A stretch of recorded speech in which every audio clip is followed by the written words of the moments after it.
જંબુસર તાલુકાના આશરમા ગામે આજે એક ગમખ્વાર દુર્ઘટના સર્જાઈ હતી, જેમાં oil and natural gas corporation ઓએનજીસીના ડ્રિલિંગ કામ માટે જતા મજૂરોને લઈ જતી એક બોટ અચાનક પલટી મારી ગઈ હતી। આ અકસ્માતમાં બોટમાં સવાર અંદાજે 50 થી 60 જેટલા મજૂરો નદીના પાણીમાં ખાબક્યા હતા। પ્રાપ્ત માહિતી અનુસાર આ દુર્ઘટનામાં રોહિત ગણપતિ મકવાણા નામના એક મજૂરનું કરુણ મૃત્યુ નીપજ્યું હોવાની પુષ્ટિ થઈ છે, જ્યારે નરેશ રાઠોડ નામના અન્ય એક મજૂર લાપતા છે।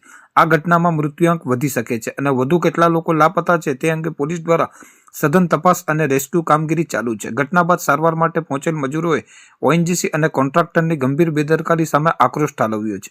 મજૂરોના આક્ષેપ મુજબ તેમને દરરોજ આસરમાંથી સામેના કાંઠે ગાંધાર મુલેર તરફ બોટ દ્વારા અવરજવર કરાવવામાં આવતી હતી, પરંતુ સુરક્ષાના પ્રાથમિક સાધનો જેવા કે લાઈફ જેકેટ પણ આપવામાં આવતા ન હતા। આ મોટી સુરક્ષા બેદરકારીના કારણે જ મજૂરોની જાન જોખમમાં મુકાઈ હતી અને આ ગંભીર અકસ્માત સર્જાયો હતો।